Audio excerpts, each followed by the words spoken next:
जय श्री कृष्णा, राधे राधे। कैसे हैं आप लोग? आशा करता हूँ आप लोग स्वस्थ होंगे, मस्त होंगे। हमारे कन्हैया जी चैनल में आप सभी का बहुत बहुत स्वागत है।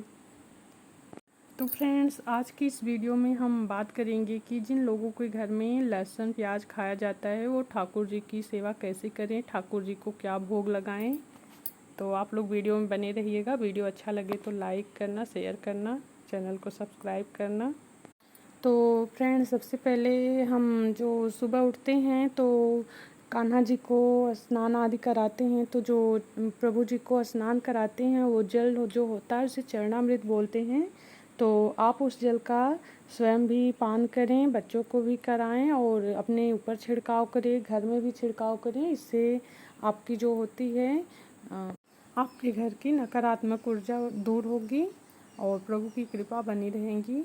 तो फ्रेंड्स, मैं सबसे पहले आपको बता दूं कि अगर आपके घर में भी लहसुन प्याज खाया जाता है तो आप बिल्कुल भी घबराएं ना। तो देखिए फ्रेंड्स, फैमिली मेम्बर हैं तो फैमिली में 4 लोग 6 लोग रहते हैं तो ऐसा पॉसिबल नहीं है कि हर लोग एक जैसे हों, हर लोग एक ही चीज़ को फॉलो करें।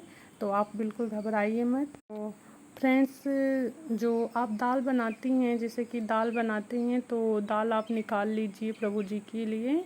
उसमें जीरे का और टमाटर का तड़का लगा सकते हैं। और चावल जो बनाते हैं उसको भी साफ से निकाल सकते हैं। और ये जो होता है रोटी बना लीजिए, इसको निकाल लीजिए।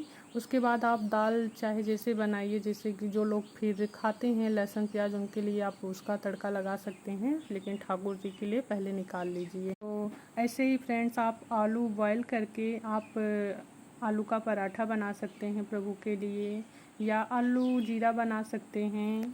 नहीं तो फ्रेंड्स देखिए, हमारे प्रभु जी को दूध, दही, मलाई, मक्खन ये सब ज़्यादा प्रिय हैं। इसके अलावा ड्राई फ्रूट्स हो गए, फल हो गए, मेवा, मिठाई आदि सबका भोग आप लगा सकते हैं। नहीं तो फ्रेंड्स देखिए, दूध तो सबके घर में होता है तो आप दूध का भोग लगाएं सुबह शाम ठाकुर जी को, ठीक है। और फ्रेंड, जब भी आप घर में कुछ मीठा चीज़ तैयार करें, हलवा, खीर, तो आप प्रभु जी के लिए सबसे पहले निकाल लें।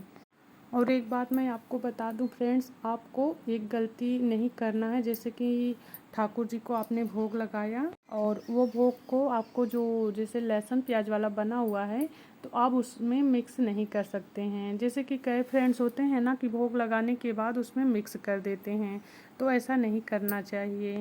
और फ्रेंड्स, आप ऐसा कर सकते हैं कि आप जो भोग लगाए हैं प्रभु जी को उसमें से छोटा छोटा मतलब टुकड़ा बना के आप जितने सदस्य हैं सबको ऐसे दे सकते हैं और मिक्स नहीं कर सकते हैं। आप भूल कर भी लहसुन प्याज वाले में प्रभु जी का ये भोग लगाया हुआ प्रसाद बन जाता है ना, तो इसको लहसुन प्याज में नहीं मिक्स करना है। तो फ्रेंड्स, अगर आप बहुत लोग ऐसे पूछते हैं कि जैसे कि प्रभु के पास हम भोग लगा के कितनी टाइम तक रखें, कितने टाइम तक ना रखें। तो फ्रेंड्स, मैं आपको बता दूं कि प्रभु जी दृष्टि भोग लगाते हैं, मतलब जैसे कि बोलते हैं कि सूक्ष्म रूप से। तो आप ऐसा करिए कि आप जितना टाइम तक आप भोजन करते हैं, आपको भोजन करने में जितना समय लगता है उतना समय प्रभु को भी दीजिए। तो आप जैसे कटा हुआ फल है तो आप उसको कुछ टाइम तक ना रखें। अगर जैसे वैसे है, वैसे तो काट कर भोग लगाना चाहिए, तो आप उसको उतना ही टाइम रखें जितना टाइम आप भोग लगाते हैं। मतलब कहने का मतलब ये है फ्रेंड कि आप 5 से 10 मिनट तक प्रभु के पास भोग रहने दीजिए। उतने टाइम तक प्रभु के पास पर्दा लगा दीजिए, उसके बाद आप उसको तुरंत हटा लें। और जो ड्राई फ्रूट्स होते हैं वो थोड़ा और टाइम तक रहने दीजिए, उसके बाद फिर हटा के फिर दूसरा रखिए, ऐसे करें। तो फ्रेंड्स, आप ऐसे कर सकते हैं। और कहते हैं ना कि जहाँ प्रभु जी रहते हैं वहाँ धीरे धीरे अपने आप ही चेंजेस होने लगते हैं। लहसुन प्याज सब लोग अपने आप छोड़ देंगे। जैसे कि कोई और कुछ वस्तु खा रहे हैं जो खाने के लायक नहीं है तो वो भी धीरे धीरे छूट जाएगी और सबके अंदर धीरे धीरे बदलाव आने लगता है। आप देखेंगे खुद ही कि धीरे धीरे सब लोग इन सब चीज़ों का त्याग करने लगते हैं धीरे धीरे। जैसे कि उनको लहसुन प्याज खुद ही नहीं पसंद आएगा, क्योंकि हमारे ठाकुर जी हैं ही ऐसे। जहाँ कहीं भी ठाकुर जी की पूजन आराधना की जाती हैं वहाँ के सबकी जो होती है ठाकुर जी की कृपा बरसती रहती है और सबकी बुद्धि में सुधार हो जाता है।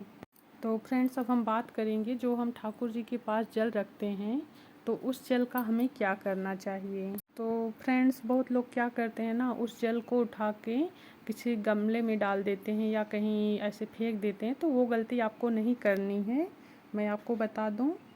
तो फ्रेंड्स, आप ऐसा कर सकते हैं कि जैसे सुबह में जल रखा है प्रभु के पास तुलसी दल डाल के, तो आप इसको शाम में हटाएं। और आप ऐसा कर सकते हैं कि आप उसको अपने पीने के पानी में ले सकते हैं। और अगर ऐसा नहीं कर रहे हैं तो आप जैसे आटा लगा रहे हैं तो उसमें डाल दीजिए, तो वो एक रूप से प्रसादी हो जाएगी। तो इससे क्या होता है कि फ्रेंड्स कि जो ये जल का प्रभाव होता है ना, प्रभु जी का प्रसाद हो जाता है, तो इसका प्रभाव जो होता है ना अच्छा रहता है। सबकी मानसिक स्थिति सही रहेगी और सब कोई किसी भी बीमारी की कोई मतलब दिक्कत नहीं होगी, सब लोग स्वस्थ रहेंगी। और कहते हैं फ्रेंड्स, साथ ही जिन लोगों को बहुत ज़्यादा गुस्सा आता है उन लोगों को ये जल ज़रूर पीना चाहिए, क्योंकि ये प्रभु जी का प्रसाद है। प्रभु जी इसको पीते हैं, मतलब पिलाते हैं हम लोग प्रभु जी को, तो ये प्रसादी हो गई। तो इससे प्रभु जी की कृपा उन पर बनी रहेगी, उनका गुस्सा कम होगा और वो नॉर्मल बिहेव करेंगे। फ्रेंड्स, हमारे जो ठाकुर जी हैं ना, उनके भोग प्रसाद की बहुत महिमा है और बहुत बहुत चमत्कार देखे गए हैं। तो फ्रेंड्स, आप उनके पास, प्रभु के पास रखे हुए जल को फेंके नहीं, आप ऐसा कर सकते हैं। तो फ्रेंड्स, आशा करती हूँ आज की वीडियो आपको पसंद आई होगी। तो पसंद आई होगी